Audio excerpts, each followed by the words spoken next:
How many times have you been in meetings and thought to yourself, this meeting sucks? Cameron Herold, founder of the COO Alliance, says meetings suck. You hear it all the time. It's the one thing that almost everyone in business can agree on, except it's not actually true. Meetings don't suck. We suck at running meetings. When done right, meetings not only work, they make people and companies better. World-renowned business expert and growth guru Cameron Herold is going to show you how easy it is to have focused, time-effective meetings to help you and your company soar. When he's done, you'll be able to easily turn meetings that suck into meetings that work. Who here has been to a meeting before? Who here has led meetings before, right? The reality is that meetings don't suck. We suck at running meetings. I've been coaching CEOs around the world for 9 years, and what I've uncovered is we've just never really had the proper training to actually know how to run meetings. So another quick show of hands, who here has had at least an hour's training on how to run effective meetings? About 5 of you. That's the problem. Who here has trained all their employees on how to attend meetings or run meetings?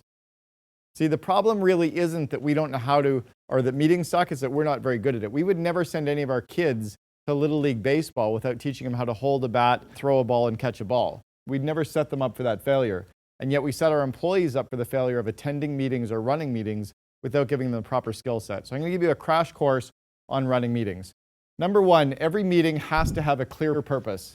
So when you're booking a meeting, asking people to attend, in the notes section, one sentence, why are we coming? Every meeting can have a maximum of 3 outcomes. What are the 3 things we're going to get done in the meeting? List them in order. And if you have more than 3, book a separate meeting for that. But condense it to covering the main 3 things. Every meeting has to have an agenda, and allow your employees to say no agenda, no attenda. Like if it doesn't tell me in the notes section what we're covering, in what order, and how many minutes on each agenda item, why should I show up for the meeting in the first place? Everything has to start on time. Your meetings have to start on time. So when you set a time, you need to start. Now the reason people show up late for meetings isn't because of disrespect, it's not because they're too busy, it's because everything in our calendar is stacked up back to back. Our phone calls and our meetings are all stacked up. If we finish something at 3 o'clock, of course we're late for the 3 o'clock phone call because it starts right as the other one finished. So what I want to do is finish everything 5 minutes early. But before I do that, I actually want to set an expectation that if you don't show up 5 minutes early, you're late. You would never, if you were an Olympic athlete, show up for the start of your swim race right as the gun's going off. If you had an 8 o'clock start, do you imagine running out on the pool deck for your 8 o'clock race or to the start of a 100-meter relay? You'd have to show up a little bit early to be prepared. So teach your employees that if they show up saying, sorry, I'm late, what they're really saying is, F you, I'm selfish, I disrespect you, my time's more important. That's really what sorry, I'm late actually means. If you want to show respect, then show up early and be prepared. But the only way you can do that is by finishing everything 5 minutes early. So just teach your employees that every phone call and every meeting stops 5 minutes prior to the scheduled ending time. Book all your meetings for half the time you first think about booking them for. If you're going to book it for an hour, book it for 30 minutes. If you're thinking about getting together for a full day, book it for half a day. It's like a quickie. You can get it done in less time if you have to. Book your meetings the same way. It's like Parkinson's law. Everything expands to fill the space that we give it, so just give it less time. You need 3 roles being played in every meeting: a moderator, a timekeeper, and a parking lot. The moderator just makes sure that we stay on track. The timekeeper makes sure that you hit each agenda item on the time that you're supposed to be allocating for it. And the parking lot is a place you write up all the good ideas that you want to talk about, but you cover them later so at least you stay on track for the agenda that you're on. There's only 3 styles of communication that happen during any meeting.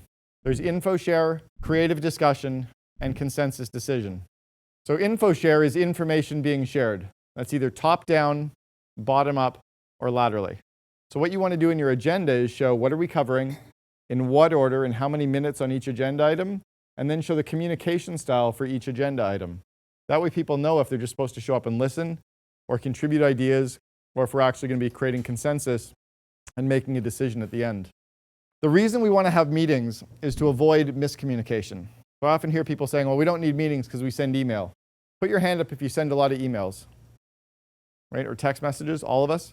So I want everyone to look at the screen, either the front or the back of the room, and I want you to read this sentence out loud and put the emphasis on the first word. Go ahead. Okay, do it again. Read it as a group. Put the emphasis on the second word. Do it again. Put the emphasis on the third word. Let's try the fourth word. Let's do it with the fifth word. Let's do it with the sixth word. So that's a 6-word sentence that means 6 completely different things depending on where you put the intonation, and that's in the language that we all speak as our first language. The reason that we have so many problems in our companies is we don't have enough meetings.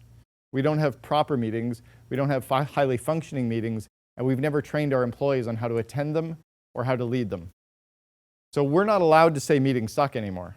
When we realize that meetings actually don't suck, we suck at running meetings. You can have meetings virtually using conference platforms like Zoom that are free. You can have them in person, but you need to have them.